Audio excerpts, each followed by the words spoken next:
And now, to go over to our first challenge, I'd like to introduce to you a man who you'll be seeing a lot more of in the next 10 weeks, the ultimate computerized couch potato, the Gamesmaster. Greetings. So, you'd like to pit your skills against one of my little challenges. Commendable pluck indeed. Well, I've decided to be gentle with you, this being our first coming together, and I've plumbed for the decidedly cute Super Mario Bros. 3. Your assignment is to collect 50 coins in 2 minutes on the familiar first level of the World 1. A few pointers. First, don't forget that you'll need to acquire the ability to fly, because only in the heavens can sufficient coins be found. Second, go like the clappers. 50 coins in 2 minutes. Good luck.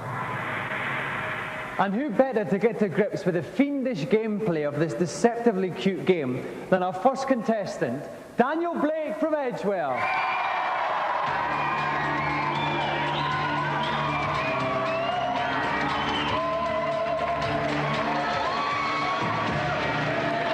Welcome to Gamesmaster, Daniel.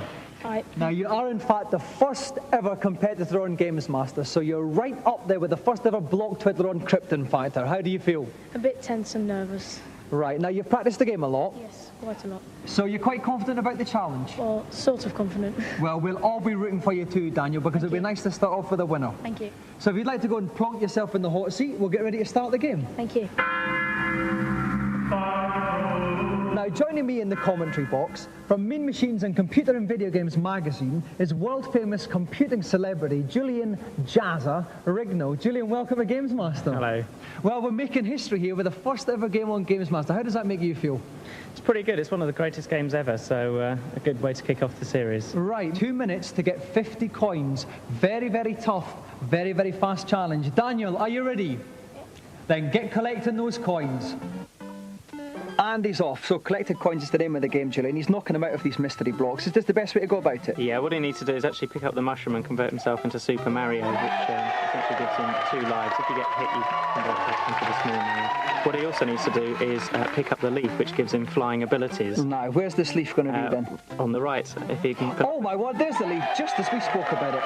Okay, 25 seconds gone, five coins. Not a lot of coins so far, Julian. No, what he needs to do is... the raccoon suit gives him flying abilities, and what he needs to do is clear a run-up and then be able to access higher parts of the screen that you normally couldn't reach, which is what he's doing now. There. He's going to take a run-up and then fly up into the clouds. Oh my word, launches himself violently off that, and he's up and he's building up those coins. 12 coins, 45 seconds. Yeah, there's a lot of coins up here. Basically, he needs to rush along a bit. I don't know what he's doing. Oh, what's this little thing? A one-up. Yeah, is that going to do him any good? Nothing at all. Completely pointless waste of time. He ought to be collecting coins, considering the time limit. Okay, 24 coins, just about a minute gone. He needs to keep getting those coins. We cannot stress it enough. But he's flying up and off the screen. Oh my word. He's trying to reach the pipe, which leads to another secret screen, which is stacked full of... Oh, he's just missed the pipe. Is this curtains for our young challenger? Well, it's trouble.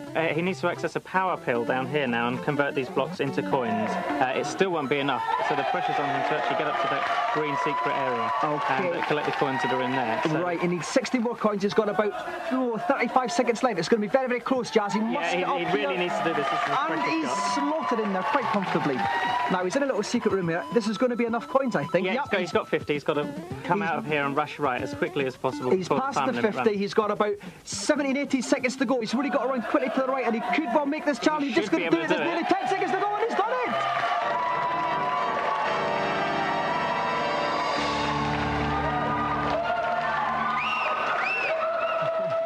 Congratulations, Daniel.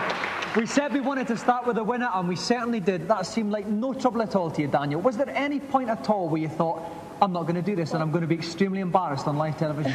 It was just getting the raccoon Mario, and then right at the end, I just wanted to make sure that I wouldn't fall down any pits and hit anyone. Well, the thing is, since you completed the challenge, you're the first ever winner of what we hope is going to be a more prized possession than all the Oscars, Emmys, Barrys, and even Swap Shop Erics put together.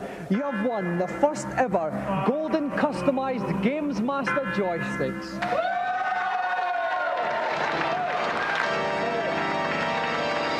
If you take that back to Edgewell with you, and you can put it in your hand and walk proud and erect through the high street. Thank you very much, Daniel Blake. So, some juicy computer tidbits this week. Now for our final challenge, let's see what Gamesmaster has planned. I thought an old-fashioned Wild West shootout would be a good way of ending the first show with a bang. The game, Mad Dog McCree. In this little escapade, you've been deputized, and your mission is to rid the town of outlaws in order to deliver to freedom the town sheriff held hostage in his own jail. So get your pistol hammer cocked and let's see those barrels blazing. To play this game, our contestant needs a steady aim but a quick trigger finger. We found him scouring the barren plains of North Wales looking for action. We've roped him in and he's here to play. Please flap your hands fervently for Tony Wright.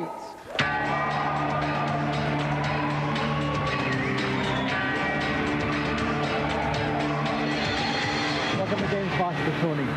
Now, Tony, I look at you and the word mature springs to mind.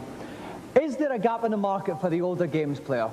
Well, the kids don't get a look in these days, really. I mean, a lot of people are going in there to use these machines as sort of stress relievers and so on. It's good after a hard day's work to unwind a bit. Okay, well, I've had a hard day myself. Let's hope you relieve my tension, Tony.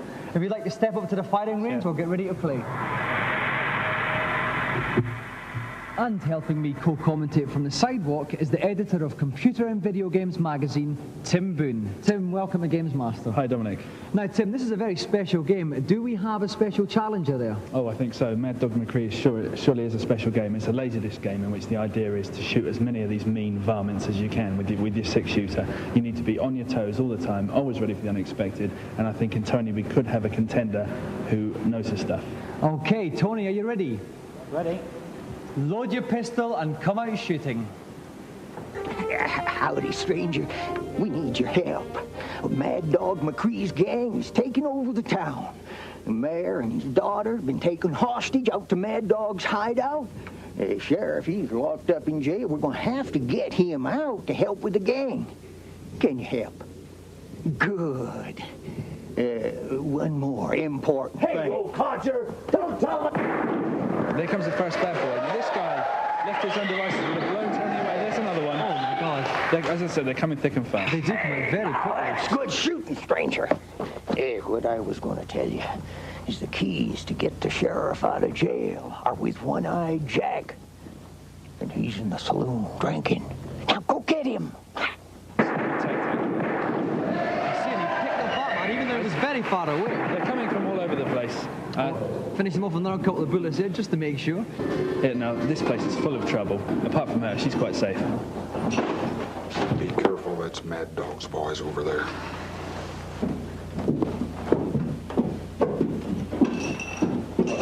Looking at my keys, stranger? You wouldn't be trying to get the sheriff out of jail now, would you? Chaco! Show him why we did the trouble. Oh, my God. Trouble started. Here they go. Oh, and he's down too. Watch the guys at the Oh, my table. God, they're at the Watch the table. guy They're with the coming at him. cards. Here he goes. Oh, he's coming as well. Oh, the man in the bag, but he's got as well. Well done, Tony. Brilliant shooting. 5 out of 5. He's now back off to the jailhouse to rescue the sheriff. Now, There's someone behind there. Oh, he's got... bad guys are plenty here. Tony's his wits about him right now. They could come from anywhere. Shot him on the posterior there. I gotta get out of here. 3. Yeah, and he saved the sheriff.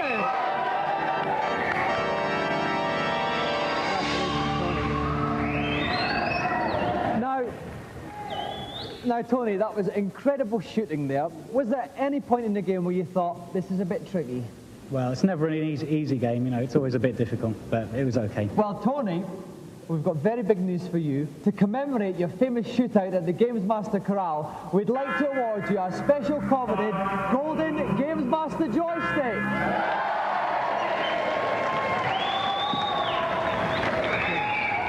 And a round of applause again for Tony Wright!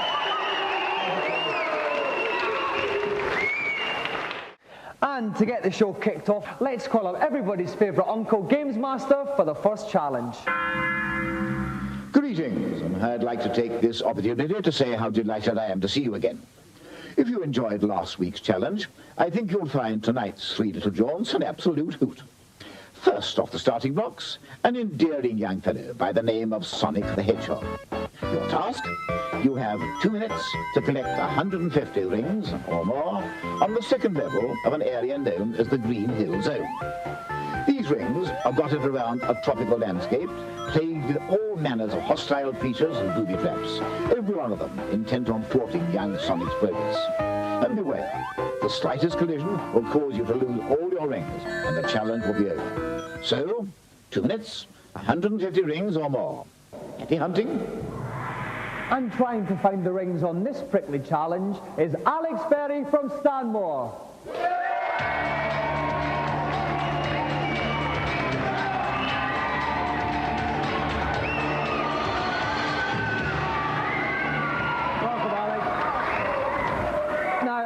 Now, Alex, there are a total of 163 rings on this level. We originally set you 150, but you asked it to be increased to 160. Why was that?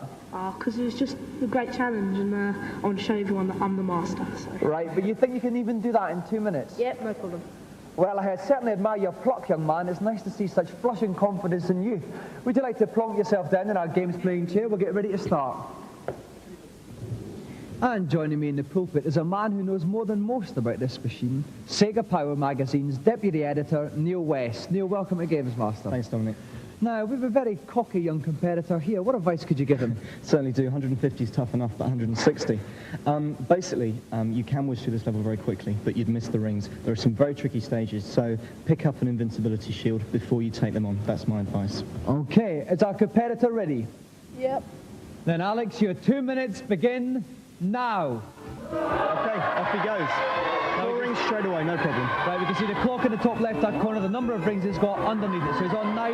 He started quite well. He's not doing too badly. As you can just see, he curls up in a ball when he jumps, and he can actually kill the baddies. What he's got to watch out for is if he walks into a baddie, runs into one, or just lands on top of one after falling, then he takes a hit. And the problem there is that he drops all his rings. You've got to remember, there's only 163 in the whole level. He's after 160, so he really can't afford to miss any whatsoever. Okay, well, he's coming up for 30 seconds, just about here, nearly a quarter of the way through. Okay. That was a little television screen. Inside those, oh my word, he's the power. He just smacked through some walls there. He did. The one he just picked up gives him speedy moves, make him faster. Those two there have 10 rings each, and now he's got, you see he's surrounded by a sort of glow. That's an invincibility shield. Oh, he's going at some speed here, isn't he? Oh, he just missed those spikes. So that was a little bit of a close encounter. He's doing... Oh my God, he's up on some roof there. He's just got an extra life and he's collecting rings. He's up to 76. 76 rings, 47 seconds squad. He's doing remarkably well, halfway through the amount of rings. Yeah, he's doing very well indeed. While he's got that shield, it protects him. He can collide into a baddie and he won't lose the rings. Very, very useful. Oh, now what's this lovely little Spangle Sherbert dab around? Well, he's obviously had his ready break. It also means that he can bump into baddies without having to curl up into a ball. So that's going to help him a lot. I see. So we're just over halfway through. 109 rings. It's going to be quite close here. Okay. Well, he's got a lot of rings in a short amount of time, but he's taken all the easy ones. He's now got to explore the sort of trickier parts of the level and discover all the ones that are hidden in different places. Okay, there's another 10 rings here. 10. 126 rings, and he's got catapult. 14 rings left. He's got 35 seconds left. He should do this. 142 rings left. It's going to be very close. Oh, 150. 10 left. Find another 10. 10 rings left. 30 seconds to go. He should do it. Oh my word! Now he's going in here looking for some more rings. Here. There's another 10, and he's got 160. He's got to get out in 25 seconds. He's out. He's done it.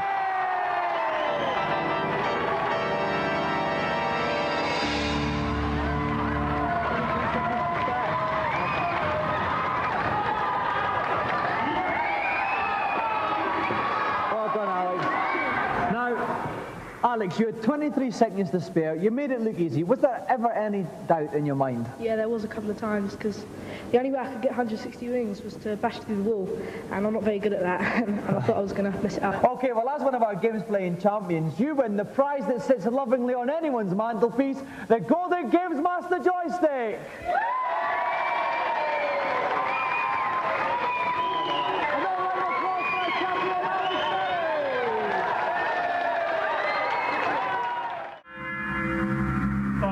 So, some juicy computer tidbits this week. Now for our final challenge, let's see what Gamesmaster has planned. My final challenge tonight is on lemmings. The lemming is an exasperating breed of rodent that seems hell-bent on committing suicide. You're charged with delivering a certain percentage of these creatures to safety by guiding them through a tricky obstacle course. But the only way you can do this, I'm sorry to say, is by blowing up some of the lemmings to make holes that the others can fall through. Once a lemming has been programmed to explode, it takes 5 seconds to self-destruct. Perfect time is therefore required to ensure that the lemmings explode over the sections of the puzzle where there's no furnace. The slightest slip-up will signal a mass lemmings cremation. You have 2 minutes to save 90% of the lemmings. A race of retarded rodents is depending on you. Now, Lemmings is a hugely successful game, and this is an incredibly tough challenge. So we tried to find one of the best Lemmings players in the country, and we found him in Leicester. Please give a succulent Gamesmaster welcome to Robert Clark.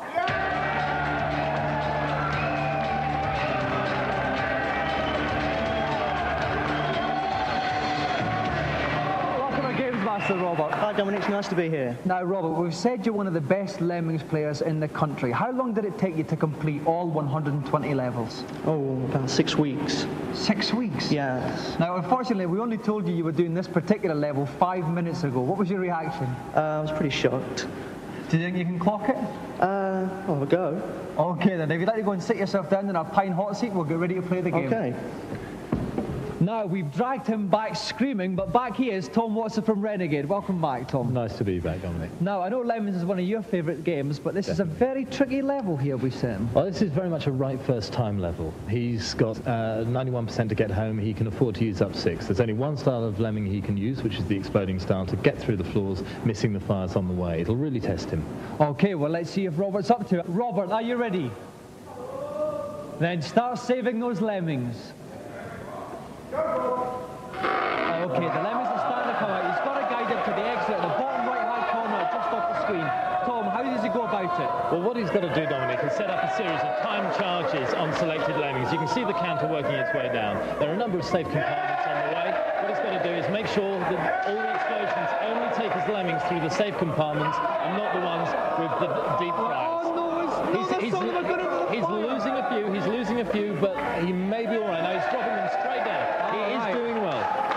Let's see if he's just doing well enough, because it is 91% that he has to get back. It's a high total. It's very, very tense here. He may have been still working on the lemmings, but there's 1 minute 18 seconds down now. He's got 2 minutes.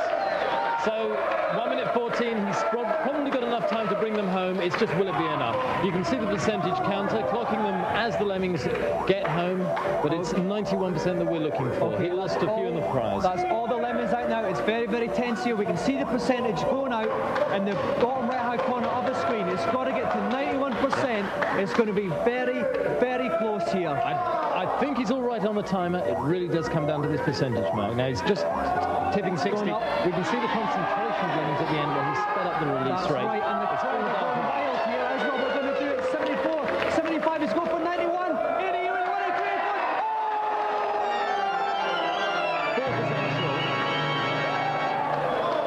4% off. Commiserations, Robert. You were 1 or 2 lemmings away from that. It was very close. Tell us, what went wrong? Well, the third bomber just timed him in the wrong place and went to part, you know. It's terrible. Right, now I know that you've clocked the whole game, but is that one of the tougher levels? It is pretty tough, yeah. Timing's critical, otherwise you're dead from the start round. Right, well, our commiserations once again, Rob, but you supplied us with a lot of sparkly fun anyway. Thank you very much indeed, and you may tread with a weary heart, but happy memories back to Leicester. Cheers. Robert Clark. But first, our initial game-playing challenge, and here to set it, I must call up Gamesmaster from a cybernetic pleasure dome. Greetings. So once again, you've tuned in to pit your wits against one of my little challenges. You really are gluttons for punishment, aren't you? Lifting us off tonight is a young superhero by the name of Mega Man 2. Your task is to guide him through the satanic Heatman level in under 3 minutes without losing a life. For ultimate success, you'll need to leap from block to block over molten lava, avoiding all manner of metallic villains. Negotiate secret chambers where blocks appear at random, and finally, polish off Heatman himself, a most troublesome end-of-level guardian. Let's hope this little challenge won't be too hot for you to handle. This is an awesomely difficult challenge. Down in Heatman's chambers, all manner of things can get scorched.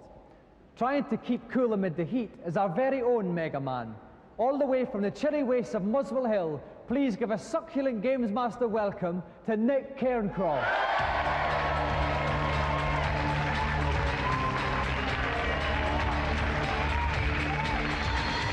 Welcome to Gamesmaster, Nick. Thank you very much. Now, Nick, Mega Man, is that one of your favourite games? No, unfortunately. Are you pretty confident about the challenge? Well, I hope so. The easiest bit is probably the start, the hardest bit is the end. So. Okay, well, that sounds a bit logical. Yeah. And okay, not one of your favourite games, but you're quite confident about the challenge. I hope so, yeah. Okay, if you'd like to go and sit in our lovely pine wood hot seat.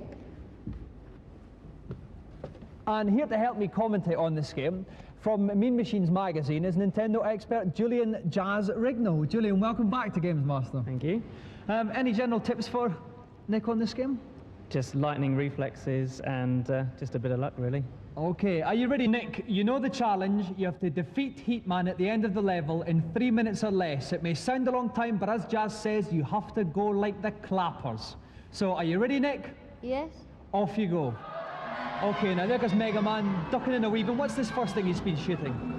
They're sort of helicopter spring heads, and basically he's got to blast those out of the way, otherwise they'll start leaping up and down on his head. Okay, they've been joined by little blue cube revolving things. Are they quite hard as well, Julian? Yes, they track you along a lateral movement, and basically if you don't shoot them again, they'll come down on your head and... Oh my God, he's just been wiped right into the lava, but he's picked himself up quite well as the young man from Muswell Hill.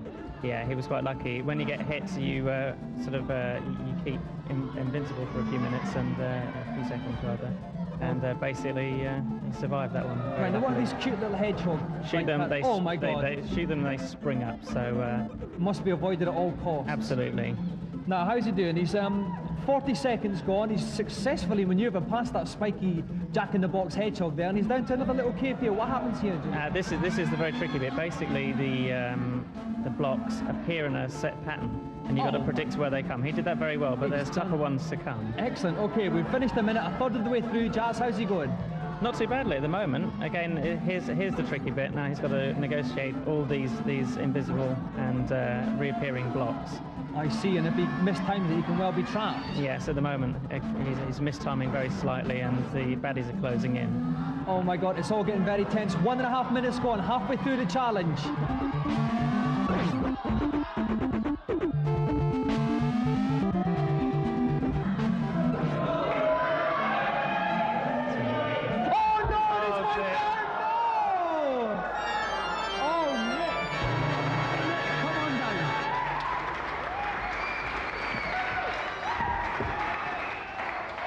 Nick, commiserations, you were doing so well that all of a sudden you slipped into a gaping chasm down to the pits of hell. What happened? Well, I've had a lot of trouble with that last time. Every time you jump, it doesn't appear. Every time you want it to appear, it doesn't every time. Right, anyway, so it appears. You were so close. Jazz and I were getting really hot and sweaty up in the commentary box about it, but you just let us down. Not to worry, Nick. Have you enjoyed coming into Gamesmaster? Yes, I have. Well, you can take all our sad thoughts and commiserations back to your pew, and thank you very much, Nick. Thank you. Round of applause again for Nick.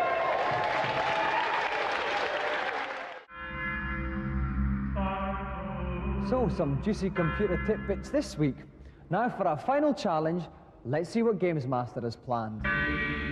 After the frenzied stroke play of that tennis encounter, I felt a rather more cerebral challenge would be timely. I have therefore opted for Zoom, a fun little game in which you need to complete a series of grids by drawing a line all around the squares. The task I've set aside for you is to complete the first grid in less than 1 minute. A stern test of nerve and logic. Watch out for the green hand, which will be trying its hardest to gobble you up. The first grid to complete in less than 1 minute. Face away. Now this is a short, sharp, spunky challenge, and I think what I'll do here is see if I can find 3 plucky contestants from our congregation. So if there's anyone out there who fancies their chances at the Zoom challenge, please thrust one of your arms up into the air. Oh my word, now we have quite a few people here. Let me see, how about you, sir, with a sensible haircut? Yes, you'll be lovely. Oh yes, there is a young man there. We'll have you. And now one more, let's hear that lovely young lady at the back there. That's our 3 contestants. Give them a round of applause.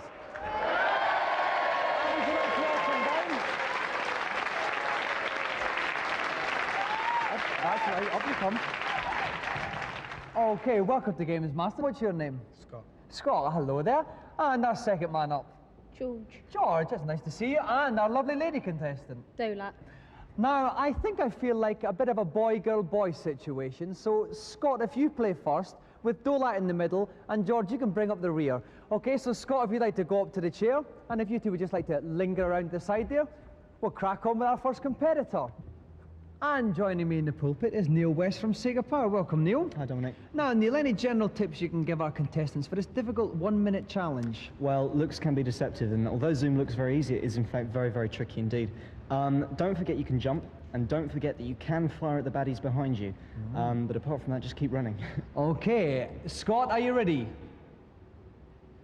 Then your 1 minute begins now. Okay, and he's off. He starts in the middle of the screen, and as you can see, now he just picked up a banana. Now that temporarily stops the baddies, yeah? Right. Gives him a bit of a head start. Okay, he's going very, very close to this baddie here, but he's doing very well. 10 seconds gone already. He's covered in quite a nice little portion to begin with, Neil. He has. The trouble here is, I mean, if you were to look at it logically, you could probably find a very easy way of colouring it all in. Right. But unfortunately, the baddies spoil any plans of doing it. Okay, oh my God, and the baddie's coming right up at him. Oh, but he's just managed to avoid him there. Back 26 seconds gone, and he's doing all right, but he's got to get some more of these squares flashing here. That's right. It's very, very difficult. It's easy to do it at the start, but when you're only left with a couple of blocks to fill in different corners of the maze, oh my God, over. and he's gone. He's been gazumped by the green hand. Can we have our second contestant, please? The lovely Dolat. Now, Neil, what tips can Dolat glean from Scott's lacklustre performance there? Well, Scott took a gamble. He realised that time was running out, so he just went for it, threw caution to the wind, and unfortunately got chomped by a ghost. So what Dolat's got to remember is, even no matter how short time gets, there's no point running into a monster. She's just got to keep well away from them. Exactly. So Dolat's got to play it safe. Are you ready, Dolat? Then your 1 minute begins now. Okay, the crowd are cheering on Dolat. I think she's a bit of a crowd favourite here. We've got this banana appearing, Neil. Now that freezes the green hand. That's right. It freezes the monster for a few precious seconds. Now Dolat's got the right idea. The monster's slower than you are. Remember that. Right. So if you can keep going from the top of the screen to the Oh, bottom no, of the no, screen. she looks like she's trapped in the corner. No, she's escaped from there. You were saying, Neil. That's right. If she can keep doing what she's doing, which is going from the top to the bottom, back to the top again, the monster can't keep up with her. Oh, no! Disaster. And just as we thought she was going well, Dolat gazumped as well. Dolat, your challenge is over. Please make way for George. Now, Neil, was there anything positive about Dolat's performance? Not for Dolat, no. But what George can learn is that you must jump. Okay, let's hope George could take that on board. George, you're our final contestant. Are you ready? Then your 1 minute begins now. Okay, right down the bottom there. Nice start. One in already. 2 squares already there. Okay, now he's got to make a grab for that banana. Take the banana and he'll leave the hands behind. Okay, I'm afraid he's just missed it. He didn't leave there for no apparent reason. But he can grab the magic mushroom. Now, if he can grab the mushroom, that will speed him up. And when you're racing against the clock, that will help now and Oh, very, very important. Okay, 20 seconds gone. A third of the way through the challenge. He's caught in a couple. How's he doing, Neil? He's not doing too badly at all. Although he hasn't actually got that many blocks flashing yet, he's coloured in a lot of lines. Now grab that clock. That's it. He's frozen the green hand. Now he can colour in as many as he can while he's got the chance. Okay, well, he's just over halfway through. He's got, in fact, 23 seconds left. He's going to have to motor now. What's the sweet here? The sweet is just another icon. It doesn't do anything because he's already frozen the hand. Right. Yeah? Otherwise, that would have been useful. But my one, he's got half a screen full there. He's got 12 seconds left. This is going to be very, very close. 10, 9, 8, 7, 6, 5, Oh, I don't think he's going to make it. He's not going to make it. Oh, and he got eaten at the last minute. He's just bought it. Disaster. Oh, my word, he was so close, but George has been scoffed.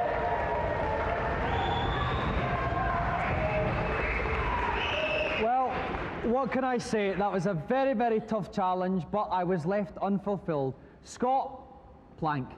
Dolat, plank. George, you came so very, very close, but ultimately, plank. Round of applause, ladies and gentlemen, for our 3 planks. George, Dolat, Scott. Right, to kick off tonight's little foray, let's call up the Galactic Scoutmaster himself, the Gamesmaster. Greetings. I'm delighted that you've chosen to join me again here at the fertile fount of game-playing challenges. We begin tonight with a truly anarchic escapade on a game called Road Rash. You'll be taking part in a frightful, unofficial motorbike race in which hot-headed youths punch and kick their way to the checkered flag at speeds of over 150 miles per hour. The challenge is to come first on the Redwood Forest stage. I'm afraid to say that, amidst the rowdy rabble, you'll need to ride with Beelzebub at your wheels. And revving up the aisle with his hands on his throttle for this challenge, having burned rubber all the way from Dartford, Richard Wiltshire.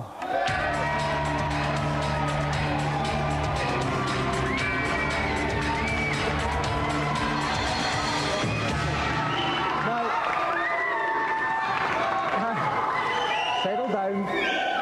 Now, Richard, you've never actually played this game before, but you're a bit of a biking boffin, aren't you? Yep, I've played everything on the Amiga, and it's a good racing game, and I enjoyed that. I'm good at that, so I reckon I can handle this. Okay, now in this game, you've got to kick, punch, generally get a bit dirty. Can you handle that? Well, I think so. On Super Hang On, there was a cheat mode where you use a machine gun, but I've never used my bare fist before. Okay, if you'd like to sit yourself down in a hot seat, we'll get ready to play, Richard.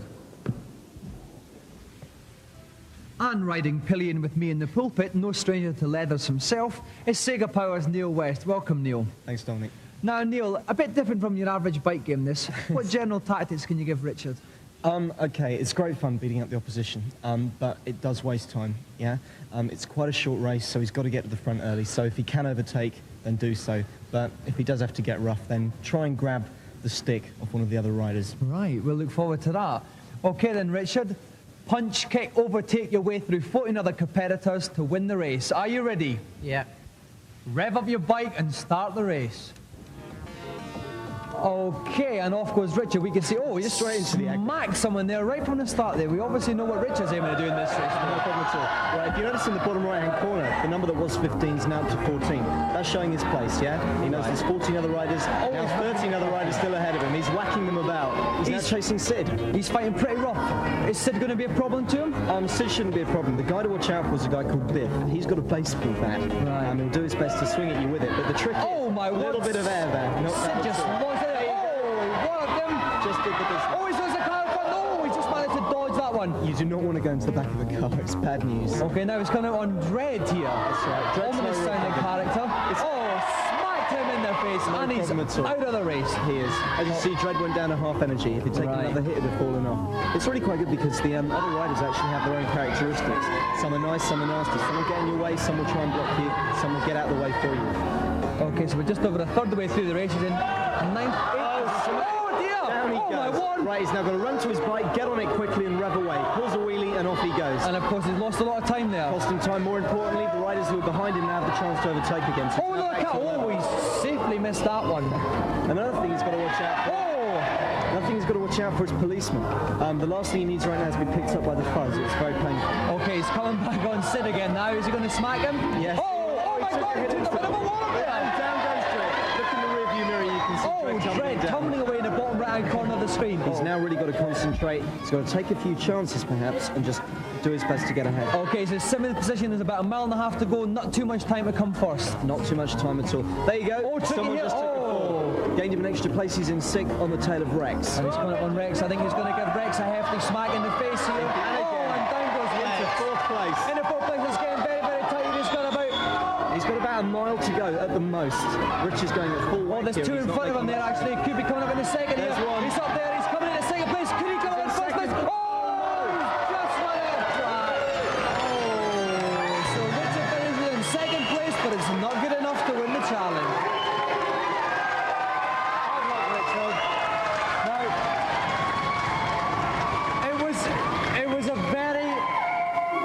it was a very, very close race. 1.6 seconds between you and the eventual leader, Viper. What went wrong for you? Well, obviously the crash. I had no time to practice my green cross code as I went through the intersection. I had to go flat out to win. I was unlucky there was a car coming at the same time. Okay, well, unfortunately, we can't offer you our prize, but have you enjoyed coming to play Gamesmaster? It's been a great laugh. Well, we've enjoyed seeing you streak through the forest, Richard. Ladies and gentlemen, our gallant loser, Richard Wiltshire.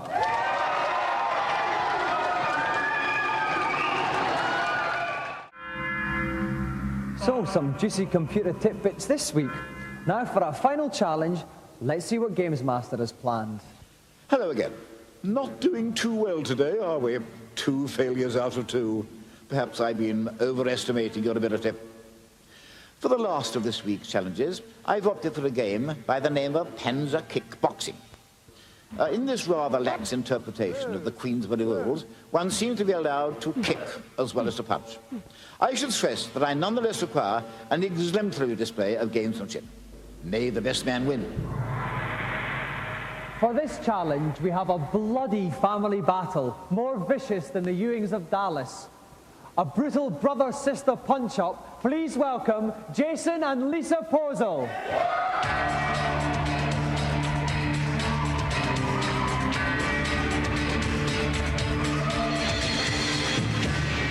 Now, Jason, if I turn to you first, how much practice have you had at the game? I haven't had that much, but I think I can beat her anyway.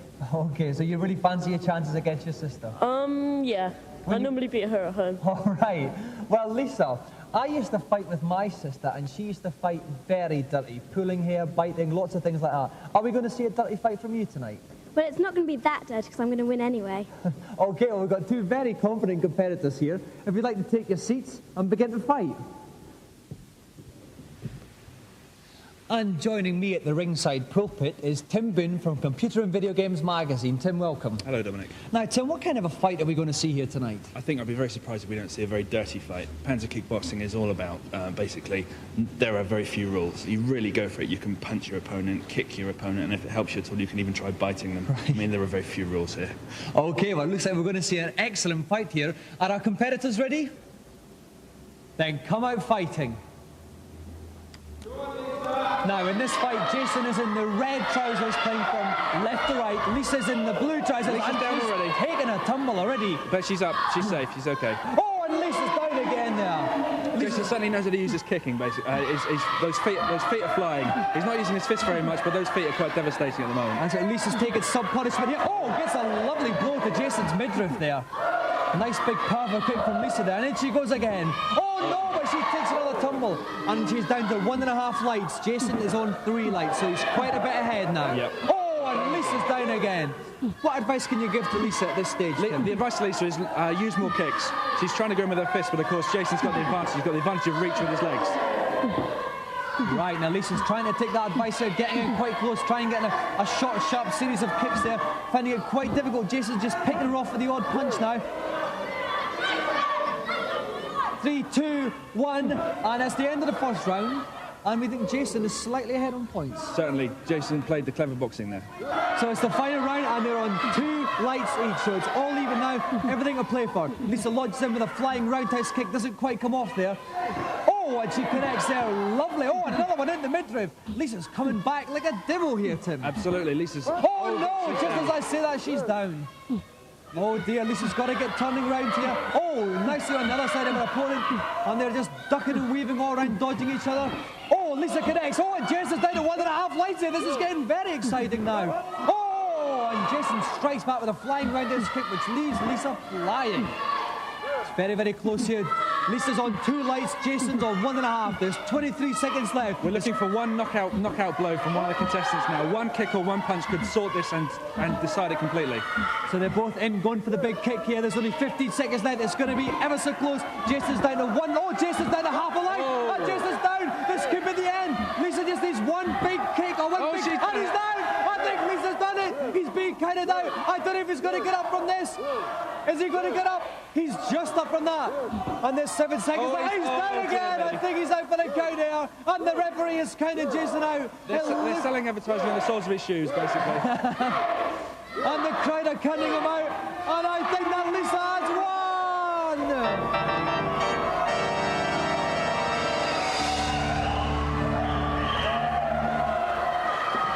That was some fight. Jason, you were well ahead at the start, but then Lisa started fighting back furiously. What went wrong? Well, I think at the beginning I was using tactics more. I was staying back and then going in for the odd shot. And then at the end I started going in to try and knock her out. And that's when I think she caught me. That's right, you committed yourself and you paid dearly for it. Lisa, what a fight. Tim and I in the commentary box, we thought you were out of it, but then you just fought back. What happened? But at the beginning, I thought the joystick wasn't working or something because I kept just being knocked down. And then I just remembered that what I'd been playing before, and then I just won. Okay, you did very well. So when you go home tonight, are you going to have a fight of your own and then see who wins that? Hopefully.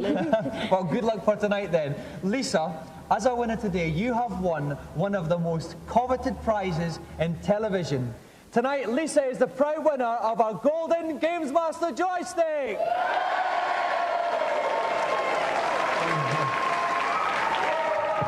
Please give another round of applause to meet Jason and Lisa Porzol.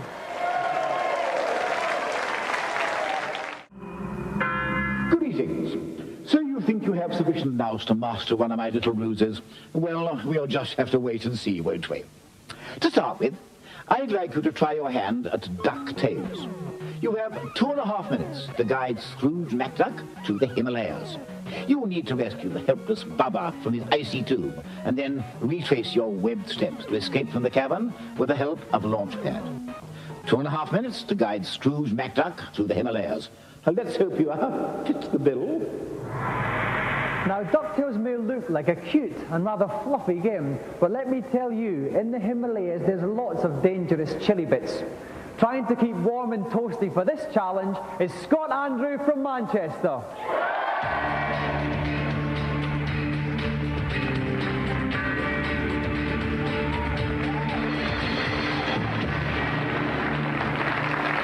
Welcome to Gamesmaster, Scott. Thanks. Well, so have you been practicing very hard at the game? Very hard. And you're very confident about the challenge? Very confident. Well, I'm very pleased to see you are, because I think it's a very tough challenge, to tell you the truth. It gets quite tricky in some points. Yeah.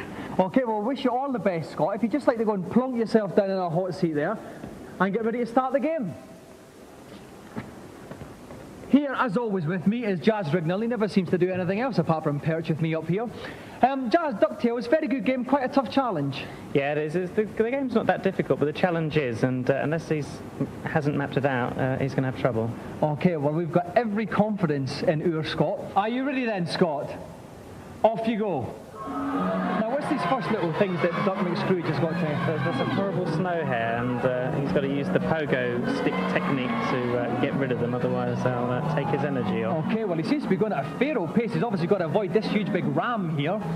And, but he's successfully manoeuvred that. He ducked away from it instead of fighting it. Is that a good idea? Yeah, if you mess it up, unless you're absolutely sure that you're going to hit it right. Oh my God, falling down gaping chasm now. Is he going to be killed? No, this is fine. He can drop miles, basically. He's going the right way. What it's all about is actually mapping your way through here, and he's going the right way. Okay, well, he has 2.5 minutes to do the challenge, and 30 seconds have gone already, so he's going very well, Jazz. Yeah, he's going the right route, as I said, and that's the most important. If you start getting lost or something like that, you can end up spending minutes of your time trying to retrace his steps. So, always found one of his little nephews. Is that Huey, Dewey, Louie? What are they called? I forget what his name is actually, but it gives you a clue and tells you what you should do. Oh, I'm terribly sorry. He just seems to be narrowly missing all these icebergs. I don't know how he's managing to miss them. But sorry, he's picked up an invincibility pill, so he's safe there. You can go flying. Now, who's this? I think he's actually found Bubba. He's found Bubba. Okay, so that's so he's exactly halfway through the time limit now, and he's found Bubba, so he's well on course, Julian. He said he's got the jewel. He's got to find that helicopter. He's bouncing his way across. He's got to be more careful coming back because he hasn't got the invincibility, of course. Right, I see. So he's obviously got to negotiate the snow here, and he's rattling away, but he's got 1 minute left, 60 seconds left here. It's going to get pretty tight here, Julian. Yeah, he's doing really well, and he could make it. Now he's just got to negotiate this huge big spider. It's going to be a problem. No, he's certainly past the spider. He's under the hair. He's got 45 seconds left to go. There's a big rope. I think he's going to go, but he's got up the rope. He's bending it. He's got 30 seconds left. He's got British spider. He's spider. He's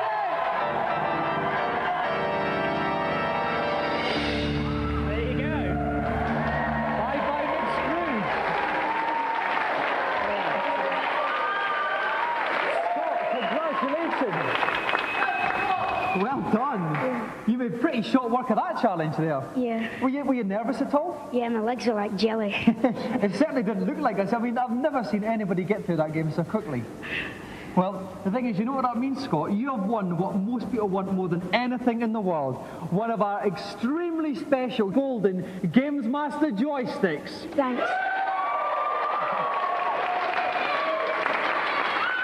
Okay, Scott, so if you take that back to Manchester with you, I'm sure you'll have hours of enjoyment with it. Scott Andrews.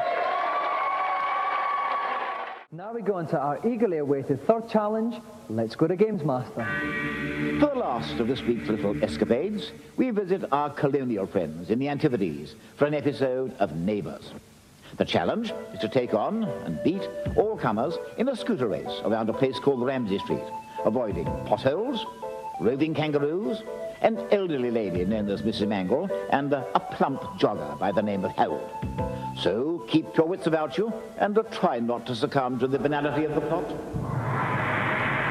And to play this challenge, we're very lucky to have with us Neighbour's very own Matt Robinson. Please give a moist Gamesmaster welcome for Ashley Pass.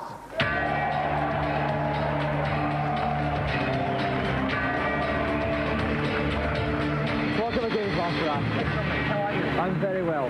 Now, Ashley, we know all about the acting prowess of the Neighbours cast, but what's your game-playing skills like? Not very good. Well, I'm not bad. I have like a video game thing at home, you know, so I might be okay. You enjoy a waggle of your joystick now and then? Absolutely. Okay. I'll waggle whenever I can. Well, if you'd like to take your place in our game-playing hot seat, Ashley, we'll get ready to begin. I'm ready. And joining me in Lassiter's pulpit is Gamesmaster's very own game-playing expert, Dave Perry. Dave, welcome. Hi, Dominic. Now, you were saying to me earlier, you don't fancy Ashley's chances much at this. I don't at all, no. I don't think Ashley's going to get too far in this game, really. It's very, very difficult to control, and Ashley's not much of a skateboarder, I don't think. Ashley, are you ready? Oh, yeah. Then off you go. And here we start now. Ashley's pausing a little bit at the start. Oh my word! That's Ashley on the red backside. Oh, lovely little surfer there. There's Todd Landers with his car, bouncing across the road. Oh, and right into a rock. Here comes Mrs. Mangle. Out of the way, Ashley. No, Ashley's trying to run into Mrs. Mangle there. And he's safely past Paul Robinson's car. Mrs. Mangle swiftly got down. Oh, tried to do unmentionable things with a kangaroo there. Came off the worst, but he's in there for more. He's a bit mean, this kangaroo. He's not known for his hospitality. Ashley is actually lying in third place or last, depending on how you look at it. Third place in a three-man race. So I think Henry's up in front in his tractor, and Charlene's there somewhere in a go-kart. And there's Scott Robinson again with his surfboard. There's an emu now. Ashley's picking up a bit of speed now. But he's right into another emu. And Ashley's having severe... As you can see, there's a meter along the bottom of the screen there, the Neighbours logo. The white part is his popularity, and as you can see, his popularity is going down every time he falls off. And what happens when his popularity reaches zero? He gets dumped out of the series and the game over. Oh, Helen Daniels with the pinning of Mrs. Mangle there. Very formidable opponent. Known for a body check. Oh, Harold, that's old fat Harold jogging along the road. I think Henry's won the race there. He's coming. Oh, Henry's coming first. Charlene's coming second. I think this is a long trek home for our Ashley here. Yep, there's Harold. Harold's overtaken. Des is there. Des seems to get around a bit in his car. He's just continually appearing all over the place. Everywhere. And there's Helen again. She's walking around all over the street. Helen's had a bump on the head, I think. She's forgotten where she's going with Mrs. Mangle's portrait. Okay. Into the grass beds again. Doing untold damages to bonsai trees. Ashley Pass got it's all over.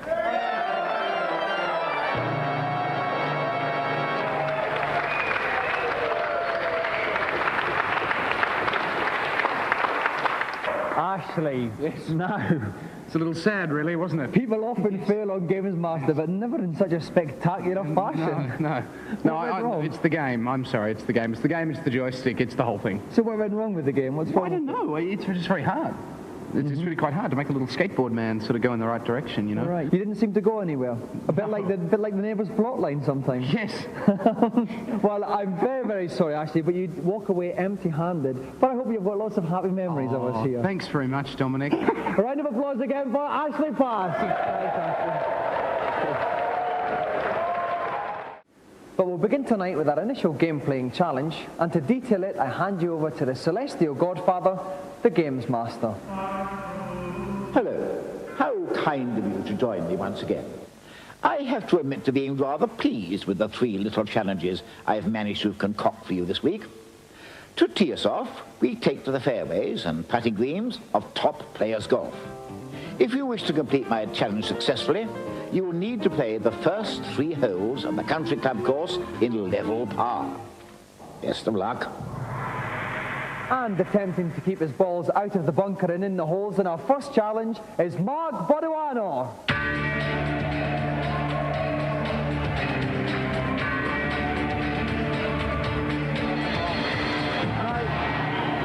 Now, Mark, I understand you're a bit of a mean golfer in real life. Well, that's right. I play at Ross and White Golf Club, and I have a handicap of 4. Right, okay. Now, how do you fancy your chances on the computer equivalent? Prefer to be doing the real thing, but I'll give it a go. Okay, if you'd like to get the feel of your clubs in our hot seat, we'll get ready to tee off. And trying to keep me on the fairway is my own little handicap, Neil West from Sega Power. Welcome, Neil. Thanks very much, Dominic. Now, any general tips you can give Mark? Well, on the Neo Geo, yeah, the golf game's quite tricky. Basically, he's just got to make sure he stays on the fairway. That's the most important thing. And another little piece of advice is don't trust the caddy. They may look very, very pretty, but they often tell you completely the wrong thing. Okay, then. Are you ready, Mark? Yeah. Then go to your caddy who's waiting for you at the first hole. Okay, now on this first hole, he's obviously, what's he going to try and do with his first shot? Okay, well, first of all, he's taking a wise precaution of having a look about the course before he starts, yeah? He's got to set himself up for his shots, and so he'll have worked out that he needs a shot onto the first fairway. Let's see if he's made it. Whacks that one. Oh, my dear, he's cooked that a little bit, but it's very, onto the fairway. Onto the fairway. Very risky shot, but it's paid off a bit. It has paid off indeed. He's now set up very nicely indeed. Okay, now we're coming up for the second stroke here. Okay, he's using a 4-iron, and he must, right, this meter up here, he's gone for a 100% strength shot, which is quite risky, because he now runs the risk of either slicing or hooking it. Oh, is it going to run out in the fairway green? Yes, it's on the green. Oh, no, it's got too far. Oh, my word. Just slipped off of the green there into the rough at the side, but nevertheless, quite a good stroke. Almost an excellent shot. Very, very good indeed. He's picked himself a sand wedge, a little chip shot. Delicate chip. Oh, my word, he was nearly sunk it there. But he's left on the green for his par putt. Okay, he's got to get a par to stay in the running for the challenge. He's got a par each hole, so it looks like he's okay on this one, if he can just sink this putt. And it's in there! He's done it. So now we're going on to the second hole. Quite a tricky, thin little hole, this one, Neil. Yeah, that's right. There's a couple of really nasty bunkers, and if he really takes a swipe and mucks it up, he's going to end up in the sea. He's picked himself a 1-wood, and off he goes. 100% whack. Oh, and he wallops and that one. Looks to be doing okay. What a nice stroke. Couldn't have been much better, could it? Lovely first stroke there from 213 yards. That really is a very good shot. Okay, now he's going to whack it again there. Is he going to stay on? Oh, he may have just overdone it. He may well be going for the bunker here. It's just, just on the rim of the bunker there, Neil. Very dangerous. This guy's got luck on his side. Yeah, 90 yards. The sand wedge would actually do it, yeah? Or he's going for a pitching wedge as it happens. Give him a little bit more lane. That's right, especially when you consider he's in the rough. Right. Nice lofted club. Here we go. This one should sail straight up in the air. Yep, there it goes. You can follow the shadow on the ground. Right. And is it going to creep on the green just about? He might. Oh, no, he didn't make it. Oh. It's in the rough. That was bad luck. But again, that was only his third shot, and he's got another 2 to get it in. He's still on course. And to win the challenge, all he has to do is stay on par. That's right. Nice little chip up. Oh, my word, it could be going in. Oh! That was a beautiful little shot. And he should be set up here for the par, Neil. He should. If he misses this, he'll never forgive himself. Green slope, uphill to the right. Okay, look at the slope in the bottom left-hand corner. Right. You can see that the green's sloping from bottom left to top right. So a bit more power required. Bit more power. Oh, no, and he's missed it. Oh, my word. And now he's left himself a dreadful shot to try and get back. This is a very tough shot. Just a little bit too much power in this putter. Yeah. Beginning to feel the pressure, I think. So he really must... But he did it. Right. Okay. Now it leaves it very interesting because he must have a birdie on this final hole, Neil. So he's really got to get on the green with this opening shot. He certainly has. And he's giving it a thwack. Come on, he could be... Oh, no, it's falling a bit short. Oh, no, he's going to go in the bunker. Now, this is his last stroke, Neil. Basically, he's going to need a miracle from this position. He certainly is. It looks as if the only thing he'll come away with is a dinner date tonight. Okay. Oh, good. Oh, no. Oh, my word. It's got the ones. So that means that Mark has gone over par and his challenge has sadly ended in abject failure. Bad luck, Mark. You started off very well, parred the first hole, but then it seemed to be when you got onto the green your trouble started. The nearer you got to the hole, the more nervous you got. I really couldn't judge the pace of the greens at all, and I've just messed up. Okay, well, we've very much enjoyed having you on the show. Have you enjoyed it, Mark? Yes, thanks, Dominic. Okay, a round of applause again for our gallant contestant, Mark Manuano. Now it's time for this week's final challenge. Let's go over to Gamesmaster to find out what it's about. The last of this week's challenges is on a game called The Rat, in which you need to guide an innocent, nappy-clad babe through a perilous maze where all manner of dangers lurk. Your task is to get through stage 1 of level 5. Anticipation is the key. If you let the child cop it, or if you dawdle and get caught by the scrolling screen, the challenge is over. Good luck. The life of an innocent child is at the mercy of your mouse finger. And here, attempting to guide his very own child through the perils of our final challenge tonight, please could you give a very warm Gamesmaster welcome to Michael Merrin.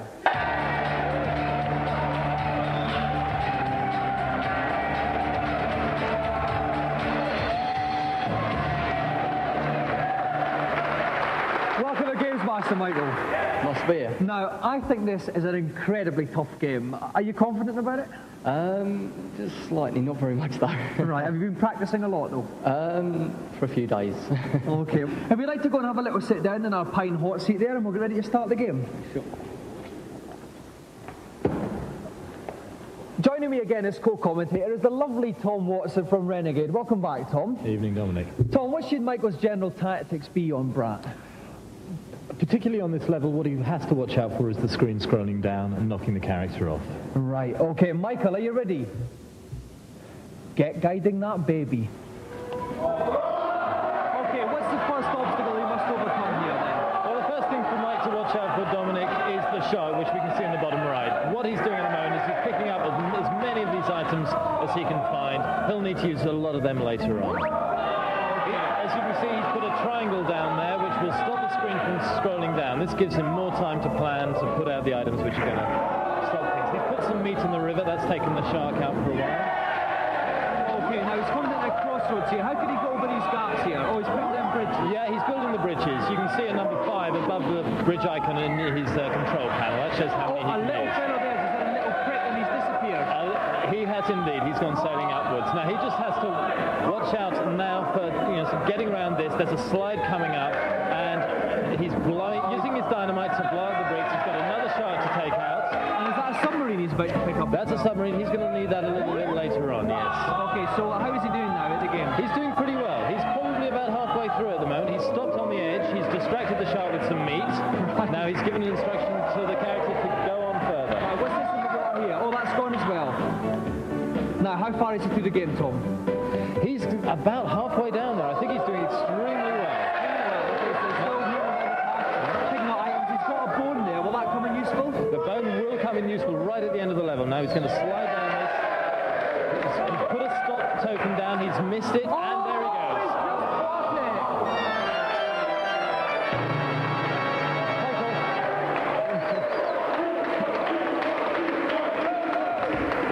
Commiserations, Michael. Talk us through it. You were going very well, but then what went wrong? Well, put a stop sign down in the wrong place where I wanted to stop, and the dog obviously came after me where I should have had a bone, so I kept going instead of stopping. Right, well, you had the bone but didn't quite get the stop sign in place. Yeah. Well, have you enjoyed yourself anyway, Michael? Yes, it's been great fun, yeah. Well, we've certainly enjoyed looking at you. Thank you very much again, Michael Merrin.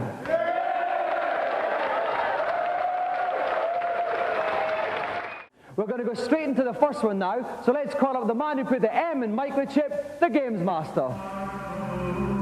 Welcome. So you've returned once more to pit your skills against one of my little challenges. I must commend your audacity. The first of this week's Jolly Jaunts is on a fishy little game called Robocod. To satisfy me, you will need to get through the very first level in less than 1 minute, collecting 50,000 points in the process. You can amass these points by collecting bonus items from around the level and by jumping on villains.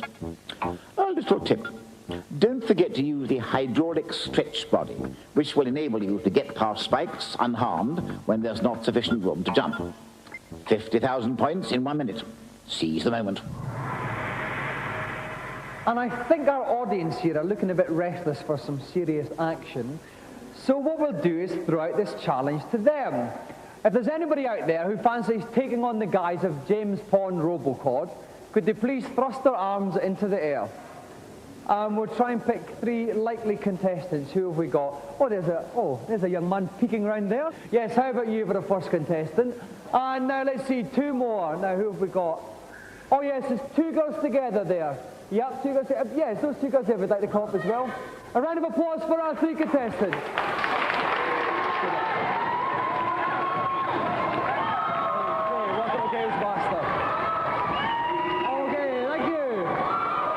Lovely. Who have we got here? Mark Wright. Mark Wright, rock legend. Okay, and next we have? Julie Marlowe. Welcome to Gamesmaster, Julie. And finally? Claire McNeely. Okay then, Claire, I think we're going to have you playing first, okay? So if you'd like to trot up to our game playing seat. Now, Mark and Julie, if you'd like to go over to the organ and turn your backs to us so you don't see what's happening when Claire's playing. If you'd like to sit there, and we'll come to your turn in due course. And keeping me warm and toasty in the pulpit is Gamesmaster's resident boffin, Dave Perry. Dave, welcome. Hi, Dominic. Now, Dave, it's very tough this. 50,000 points in 60 seconds. What's the best tip you can give them? Well, the thing is just to get used to the controls. He's got a telescopic body in this one, which you can activate through the fire button. And when you're jumping on top of the bad guys, you've got to remember to pull down on the joystick so he disappears inside his armour. Okay, let's hope our contestants bear that in mind. Claire, are you ready? Then your 60 seconds begin now. Okay, off we go then. 60 seconds, 50,000 straight back for that star. That's a fairly hidden star. She did well to find that straight away. That gives her some extra energy and stop her getting killed quite so quickly. She doesn't want to get stuck under there because those spikes will kill her.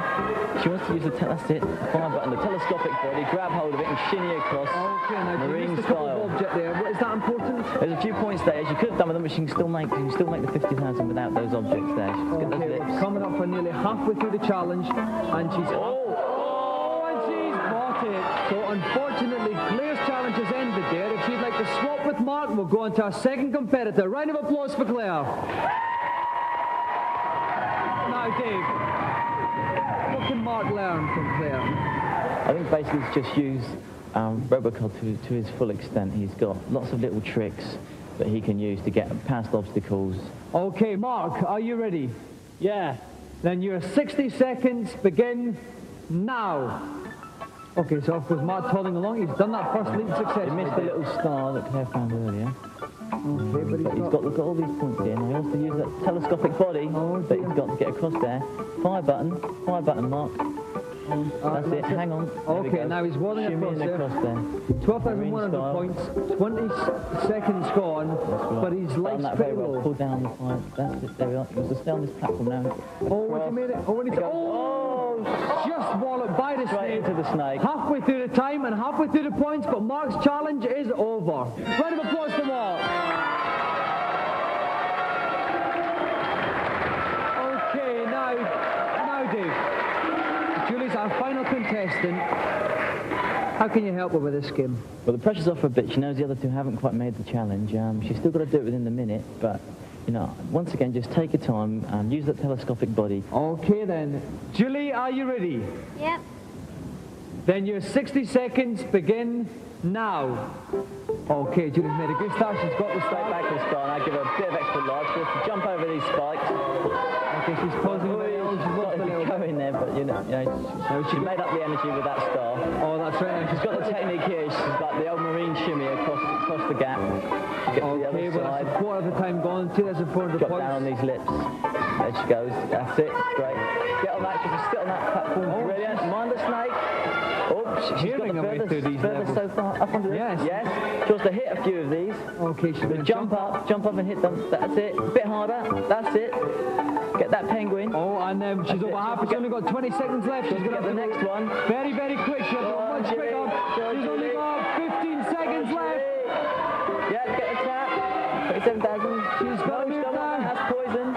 She's got 10 seconds left. 20,000 points. She's going to have to really motor now. Oh, so spikes. Oh, 3,1,000 points. And 3 seconds left. 3, 2, 1. I think she's going to get it. Oh! Just out of time and just out of energy. The closest anyone's got, but Julie's challenge also ends in failure.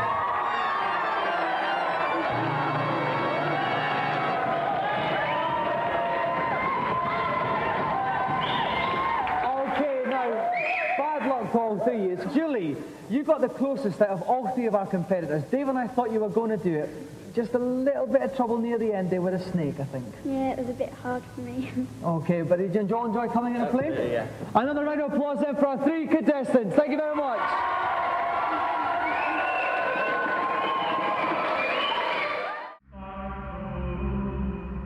So, some juicy computer tidbits this week. Now for our final challenge, let's see what Gamesmaster has planned. I thought tonight we'd go out with a flurry on Thunder Force 3. Your mission is to get to the underwater world of Siren. But just to spice things up a little, I thought we'd have a bit of a hoot and put it on the rather tricky Mania mode.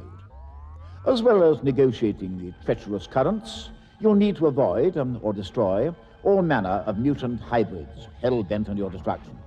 Only then will you be able to take on the decidedly resilient Piscine end-of-level Guardian, the last obstacle between you and glory. Good luck. The galaxy is depending on you. And the person about to thrust his way through all manner of underwater opposition is tonight's final contestant, Jeremy Gomez.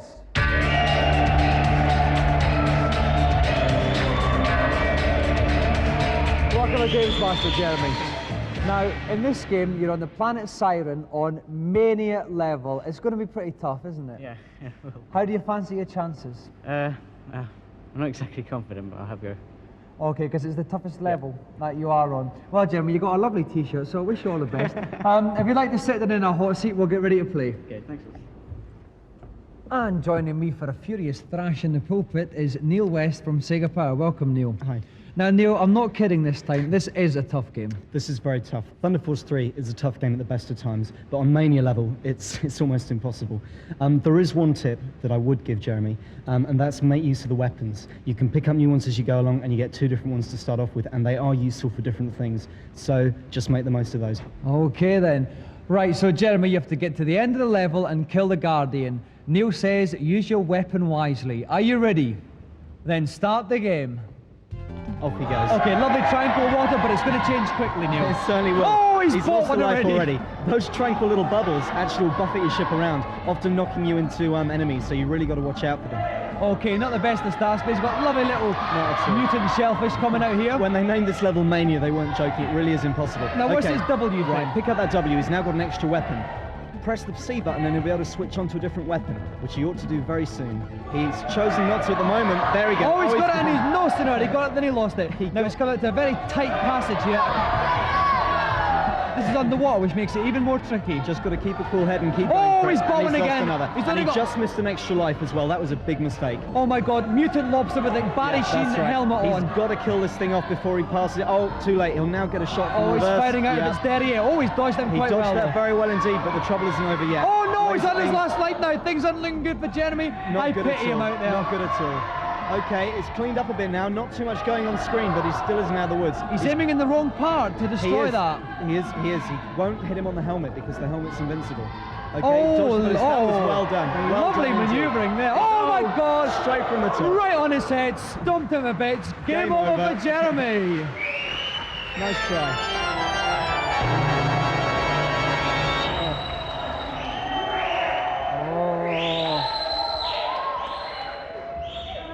Jeremy, you found that pretty tough going, didn't you? Yes, I did. Any bits in particular that were very hard? Well, the current pushing me up and the fact that there wasn't much space to manoeuvre in, so... Yeah. Okay, thank you very much again, Jeremy Gomez.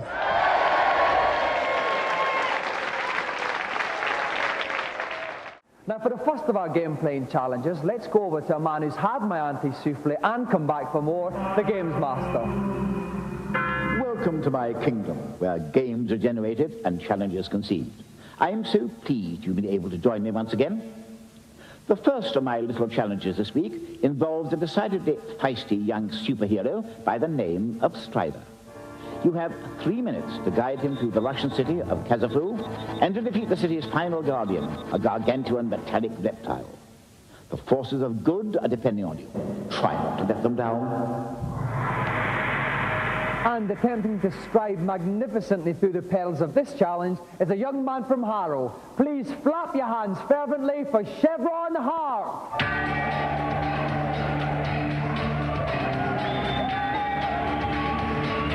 Welcome to Gamesmaster, Chevron. Now, I think this challenge is pretty much impossible. Are you confident? Yep. Well, I have my doubts, Chevron, but I wish you all the best. If you'd like to plump yourself in our games playing chair, we'll get ready to begin. And back again with us in the commentator's pulpit is Neil West from Sega Power. Welcome back, Neil. Hi, Dominic. Now, Neil, this is a very tough challenge. What tips can you give, Chef Ron? Yeah, you weren't joking when you said it was near impossible. Basically, the time limit is very, very strict. Basically, one piece of advice, yeah, make full use of the power-ups. Not only can he get some extra energy, which will help him no end, but he can also pick up droids, which will march ahead of him, fly above him, and that will take out most of the baddies if he uses them properly. Okay, well, the challenge is, just to reiterate, 3 minutes to get to and destroy the end of level Guardian on level 1. It's a very tough challenge. Are you ready, Chef Ron? Then get striding. Okay, and he's off. Okay, now what's his first initial obstacles he's overcoming? These first few baddies are really no problem. He can just flex his arm. He's got this lightsaber, which is very, very helpful. He mustn't waste too much time kicking people from behind. Time limit's very, very strict, so you just must concentrate on keeping running. Lovely somersault. Lovely double somersault there. That scores 10 points from the Finland judge. It certainly does. Jumping's a good idea. It's faster than walking. So no, he's just taking a walk from that guy. Lost 1 energy bar there. That's right. You see the green energy bars up at the top. He started with 3. He's now down to 2. Okay, now he must there we go. Now we've got a droid. That will walk down ahead of him, sort out the baddies for him. The only trouble is it's quite slow, so it might hold him up. This is tricky. Now he can do 2 things. He can either wait for them to lift, which is what he did. That cost him time. He could, however, have slid underneath them. Okay. Oh my word, Charles Atlas here. How's he going to do this? Now down to the first boss. There's a definite method to this, and he's got it. You wait under there, and you just hammer him. Okay, well we're coming up to 1 minute gone. He's got 3 minutes to do this challenge. He's doing very well indeed. Climbing up again, takes that. Now he's got the droid below him, and he's got the eagle above him. That should take care of a lot of the baddies.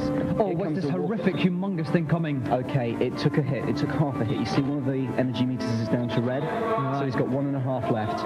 Climbing up here, that's there you go. He's got an extra energy bar. Oh, humongous! But he lost it again. He lost it again. Okay, he's not doing too bad at all. He's down to half energy. He's about halfway through. Okay, 1.5 minutes as well. He's halfway through his time. He got another energy bar, and if he grabs that, he'll have a big sword. Now, he mustn't waste too much time getting that. Okay, down the hill. Okay, he's leaping to save time. Oh, very good move. Cleverly leaped over the spider. Well, he knew that was coming up. Okay.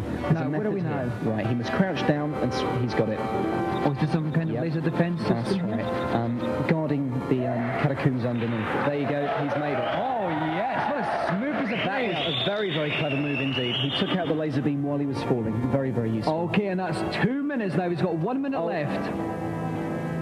Oh, my, that's a lovely piece of acrobatics there from him. He took a good shortcut. He's now down to the boss. Now he's got to work out his oh my word, they're all jumping together. Here we go. What are they doing? Here we go. This is a caterpillar with its brandishing its... Oh my word, he's got him already. It's gone. No problems whatsoever. With 45 seconds to spare, Chef Ron made short work of that.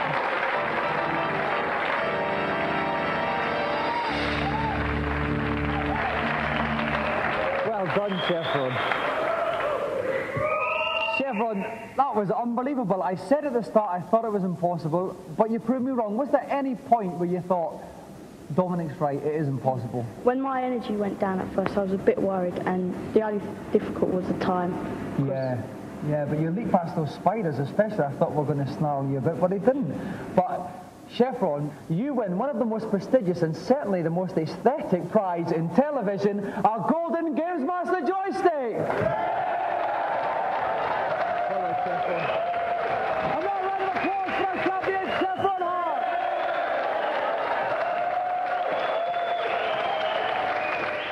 Now we go into our eagerly awaited third challenge. Let's go to Gamesmaster. After the rather frivolous antics of the previous challenge, I thought we should perhaps end tonight's show on a slightly more serious note. I've therefore plumbed for a little puzzle from the game Terminator 2. You have 100 seconds in which to reassemble the robot's scrambled face. If you succeed, the face will smile. Let's hope it'll be no problemo for you. Now, we thought for a change, why not throw this challenge out to the members of our fluffy congregation here? So if there is anybody out in the audience who wants to grab their chance at a few minutes of fame by tackling the Terminator challenge, could you please thrust their arms up in an orderly manner?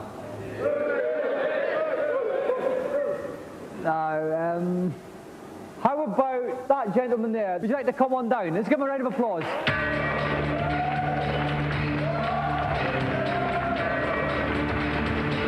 Welcome to Gamesmaster. And your name is? Martin. And where are you from, Martin? I'm from Stanmore in Middlesex. Right, now do you know the Terminator 2 game? Yeah, So you're familiar with our puzzle challenge? Yeah. If you'd like to plonk yourself down in our hot seat, we'll get ready to start the game. And joining me in the pulpit again is Tom Watson from Renegade. Hello again, Tom. Hello again, Dominic. Now, this is a bit of a tough challenge, this Terminator one, isn't it? It is a bit. I think we'll all recognise the game principle, but seeing it on a computer screen really does change it. And of course, there's a timer, so the player can't hang around. Okay then. Martin, are you ready? Then get solving that puzzle. Right, so Tom, what should Martin's general tactics be? We know the puzzle, how does it change in a computer format? Well, I think one of the things here is that he really has to look at the picture at the bottom right, which will give him the clue, albeit in black and white, of what he has to do in getting Arnie's face back together again. I think one of the real differences between the original physical, we can actually see he's getting the eyebrow section in there, and he's just lining that up nicely. Right. One of the real differences here is that you don't have that sort of sense of touch and the ability to see the pieces closely. He's got 65 seconds left, so he seems to be doing okay. They seem to be forming into a sequence. Right, that's good. The eye's going into place now. He's getting the flesh areas together. You can see a part of the nose.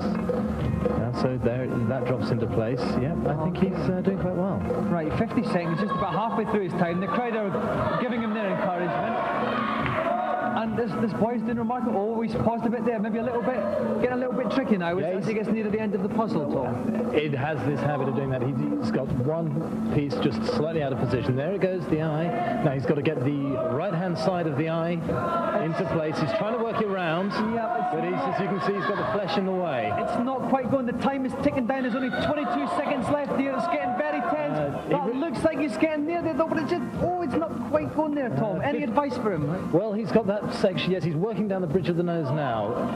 He really needs to get that central forehead piece into position. He's trying it at 7 seconds. Okay, 6, 5, 4, 3. He's not going to make it. 2, 1. Oh, and he's just out of time there.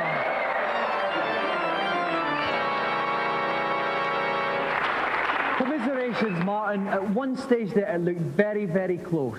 What went wrong? Well, as I got closer to the end, the pieces were harder to spot where they actually went, and I couldn't slot them in together. Well, we were all oohing and eyeing, everybody here. You put up an incredibly good show. Thank you very much for coming in to play Gamesmaster. Martin. First of our game-playing challenges to be set by the man who rules the circuits with a somewhat fluffy rod, the Gamesmaster. Greetings. I am absolutely delighted that you've decided, once again, to pitch your skills against one of my little challenges. Let's hope you've got what it takes to be successful. First off this week, I thought we'd have some fun on zany golf. A miniature windmill, telescopic walls, these are just some of the oddities you'll need to negotiate if you're going to win. The person who completes the most holes without running out of shots will be the victor. So keep a steady hand and beware of those yips. Our contestants for this challenge have a somewhat Oedipal bent to them.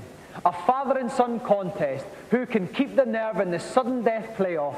Please give a warm Gamesmaster welcome to Nigel and Adam Bolton.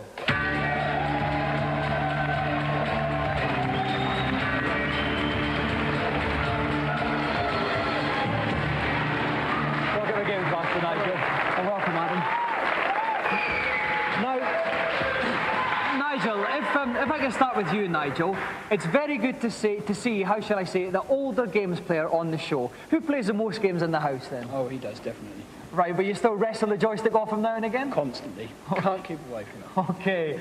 Now, Adam, how do you fancy your chances against your dad? Who usually wins at the games? Well, usually it's me, but sometimes my dad can win it. It depends what type of game it is, really. Okay, if you'd like to go and take your places in the hot seat, we'll get ready to begin the game. Joining me for even more punishment in the pulpit is Tim Boone from Computer and Video Games magazine. Hello, welcome back, Tim. Thanks. Now, what's general tips you could give the players for zany golf? Well, there's always something going to come at you, give you some trouble. Basically, play like a lunatic. Okay, should be a lot of fun to watch then. Are our two competitors ready? Yeah. Yep. Okay, Adam, tee off. Now, Tim, where's the hole in this first screen? You can't actually see the hole on the screen here. It's actually hidden towards the bottom. But to get there, what Adam needs to do is to put the ball down the chute, which you can see marked by the arrows, to get to the bottom, which is exactly what he's just done. I see. So where will that come out then? It's rolling out of the lighthouse, just behind the wall. All right, so quite a safe first shot. Safe first shot.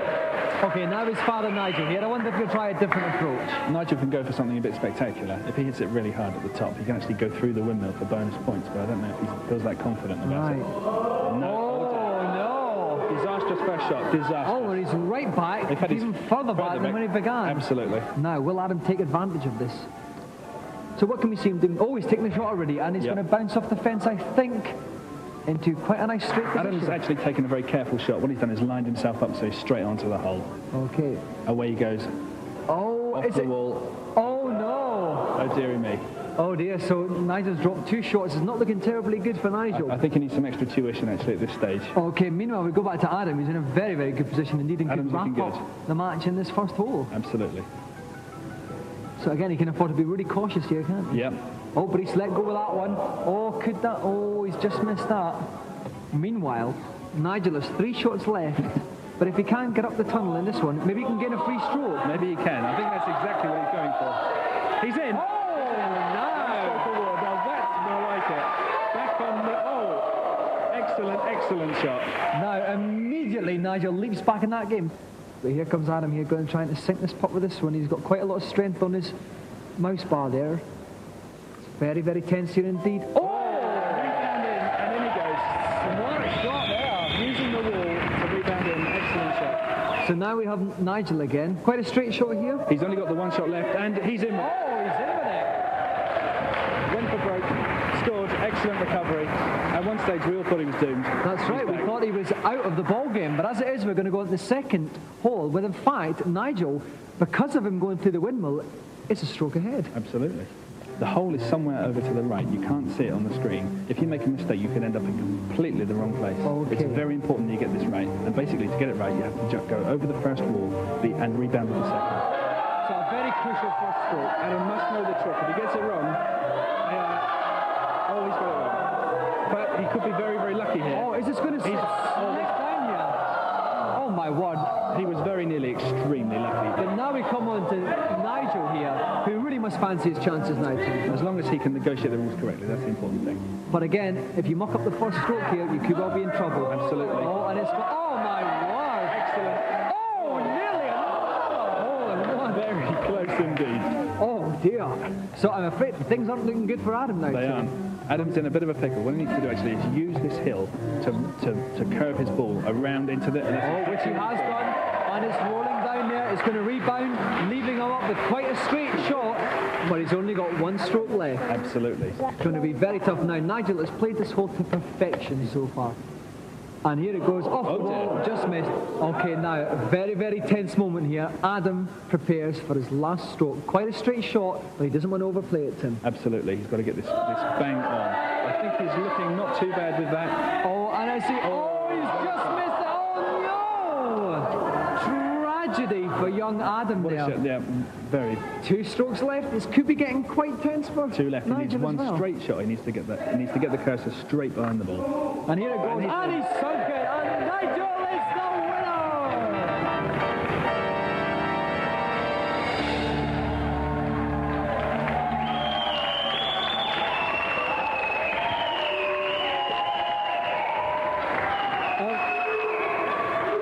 Congratulations, Nigel. You struggled at the start, but that was some shot you pulled out of the windmill at the start. That turned the game, didn't it? Well, I thought I'd lost it, but excellent shows through in the end, doesn't it, really? Well, now, Adam, what do you have to say to that? Well, I tried to, but the mouse was still a bit funny. It wasn't like when it was at home. Even at home, the mouse button wasn't that good. On a good day, you think you could give your dad a pasting? Yeah. Okay, well, the best golfers win the best prizes, and this is no exception, because the winner here has won a special Gamesmaster Golden Joystick, and that goes to... Oh, hang on a minute. We've just had a last-minute judge's decision, in fact, and Nigel has been disqualified for being far too old to play video games in the first place. So I'm afraid the Golden Joystick goes to Adam. Have a round of applause, Nigel and Adam Vulcan.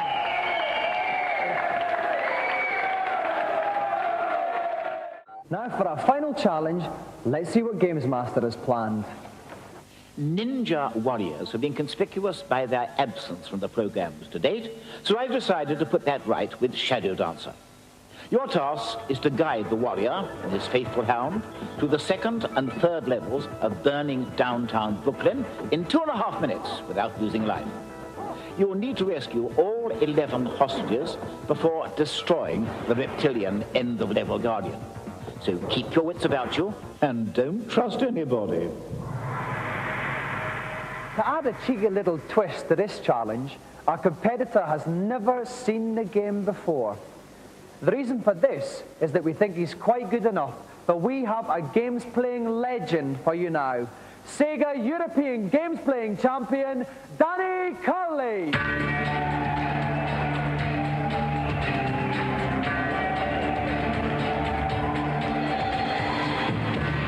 Welcome to Gamesmaster, Curley.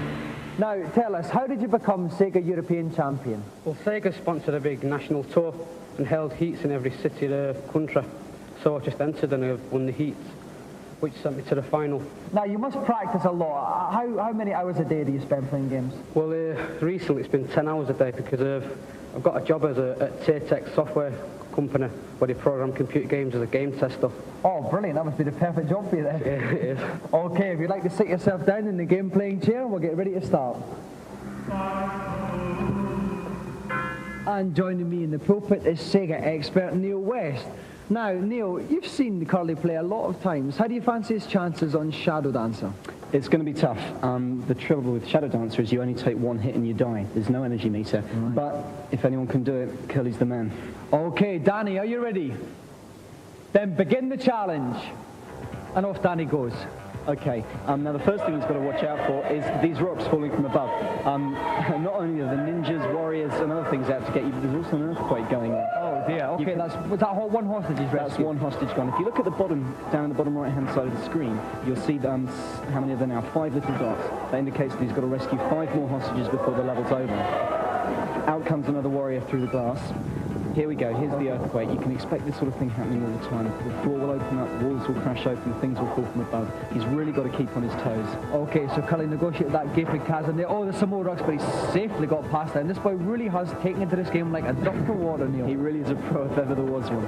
Right, like a ninja to an emergency. Okay, now, oh my word, someone just leaped through that window there. Obviously one driving a Volvo. Okay, that's another hostage rescued. Only one more to go. Now, he hasn't used his dog. If he holds down the fire button, oh, but he's completed first level. Well done, Danny. He's against the end-of-level guardian here now. This is where it starts getting very tough. Certainly.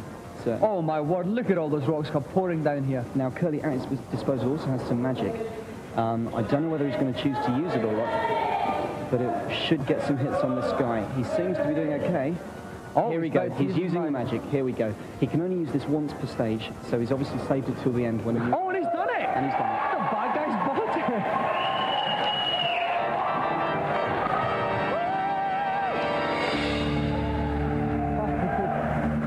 Now, Danny, that was absolutely staggering. I know you're European champion, but even still, you just breezed through that. Were you worried at all? Yeah, a bit at first.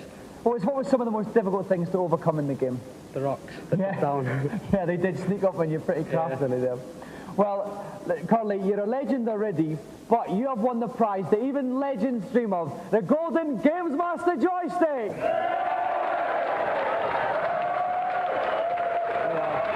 Congratulations. And that round of applause for the European Sega champion, Danny Curley! So it is with a huge lump in my throat that I now sadly turn for the last time to the microchip man who's won a place in all your hearts, the Gamesmaster. Hello. If it flies, shoot it. That's the message for the first of this week's challenges on Duck Hunt. With your trusty hunting dog flushing out your prey, you have 3 shots to bag each pair of fleeing ducks. You will need to shoot 8 out of 10 ducks on the first level. If you're successful, you'll go on to the second level, where smaller and faster clay pigeons will replace ducks, and you'll need to hit 9 out of 10 for ultimate triumph. Go on, see if you can make my day, young man. And trying to blast some innocent wildfowl tonight is a young trigger-happy lad from Wirral, Paul Gammon.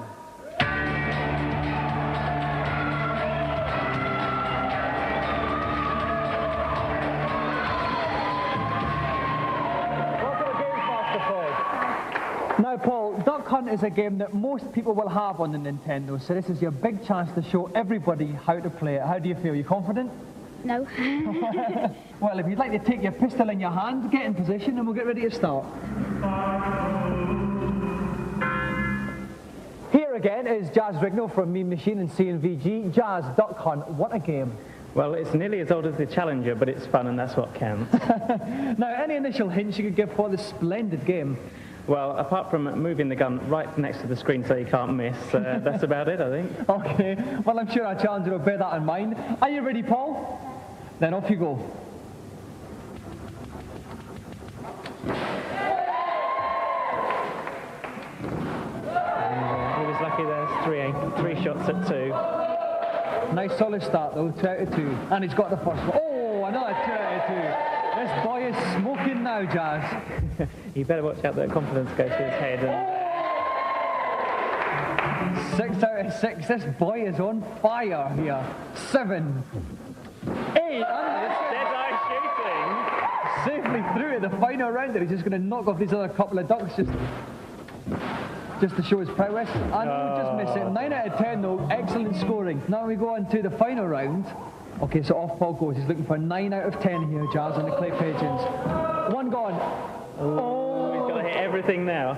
Now this is tricky because although they go in a straight line, they don't hang about as long as the duck. So he's got to be fairly quick. Close. He's being a bit itchy on the trigger finger. He's not following them through. Oh, this is it. He's got 7 out of 8. These 2 to get the golden joystick. He's got 1. He's got a nice.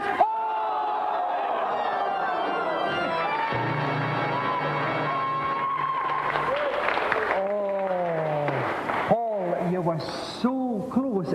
Jazz Rignall is in tears in the commentary box. That's how close you were. Talk me through what happened in the end. Just got trigger happy. Yeah, you did a bit. But have you enjoyed yourself anyway? Yeah. Well, we've all certainly enjoyed it here, so that's something to take back to Wirral. Thank you very much, Paul. Okay, yeah. Thanks. Now for our final challenge, let's see what Gamesmaster's got planned. I fear this may be the last of our little get-togethers, a melancholy moment indeed. No matter. I have a highly amusing, if rather macabre, little number with which to finish off the series. It's called D-Cat Attack. You will need to guide a headless personage by the name of Chuck D. Head through the first 2 levels of the game in less than 2 minutes.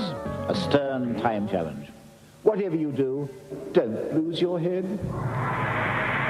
Now, we may be featuring the first 2 levels of this game, but 2 minutes is a very tricky time limit indeed. Attempting to sprint his way through this game challenge is John Beveridge from Hastings.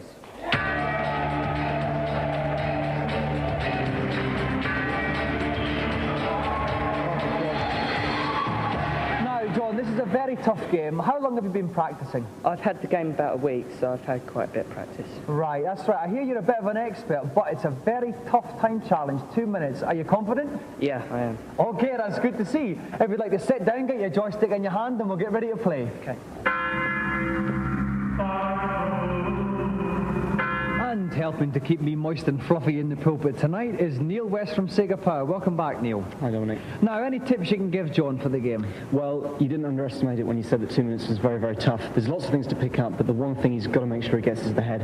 He can then pick that up and chuck it at his enemies. Right. Very useful indeed. Okay then, John, are you ready? Then your 2 minutes begin now. Off he goes. Yeah, he did the right thing. He went straight to the statue, smashed it open and got himself his extra head. And now he can throw that at his enemies, and that's why it's called Chuck D. Head. That's why. Sega joke number 1. Okay, well, he's zooming through these levels incredibly fast. He's jumping over a lot of them. Is that quicker? Yeah, that's the best idea. He can get all sorts of good things by killing baddies. Oh, my word. I mustn't cut you, Neil. What a lovely little spike he jumped on there. That was excellent. Yeah, it's a bouncing pole. If he grabs hold of that, he can catapult himself all over the level. And those little boxes there. If he jumps on top of those, it gets catapulted. Okay, just over 30 seconds gone, a little over a quarter of the way through the challenge. He's doing very well, Neil. He's doing very well indeed. As you said, he's not taking time out to beat the baddies, he's jumping over them. That's a lot quicker. He's got the right idea there. And he can go very fast indeed here. And here he comes towards the end of the first level. Half halfway through the challenge. No problem. And that's 50 seconds gone, but it's going to take a bit of time to change over, leaving himself just over a minute, Neil. Can he do it? Yes, he can. He hasn't taken a hit. He's still got his head and everything's going great. As long as he keeps this up, he should just do it. Okay, now these arrow things are giving him further jumping power. They are, but he's got his head, and he can chuck it back and it comes back like a yo-yo. Very useful indeed. Now, level 2 is a lot trickier than level 1, and the only thing he's got to worry about really is losing his head. If he loses that, he'll be in big trouble, but he's doing okay Okay, so far. 45 seconds left here. It's going to be very, very close, but I think he's going to do it, Neil. He took a bit of time there. He missed the jump, so he had to go back and do it again. That must have wasted him a good 5 seconds. Right, well, he's got just over 30 seconds left here. I see he jumped on a skull there to get up. And oh, no, he's been hit once and he's lost his head. He's lost his head. That's going to be a big problem. He now can't afford to take any hits whatsoever, and it's also going to find it a lot tougher killing the baddies. And he's punching through those blocks. These arrows are shooting him up there. 20 seconds left here. He's shooting up those walls again. That bouncing through the blocks was very clever. That was a very neat shortcut. He's going to make it. He just done it. Yes! With 12 seconds left, John has completed the challenge. We have a winner. Well done, John. Now, John, you haired through those levels here, but you came a little bit unstuck in the second one. You took a hit, you lost your head. Were you worried at all? No, not really. I knew I was near the end, so. Right, and you did it with 12 seconds to spare. It was incredibly good. And as a result of this, being one of our Games Playing champions, you win the prize that cannot be priced, our golden Gamesmaster joystick.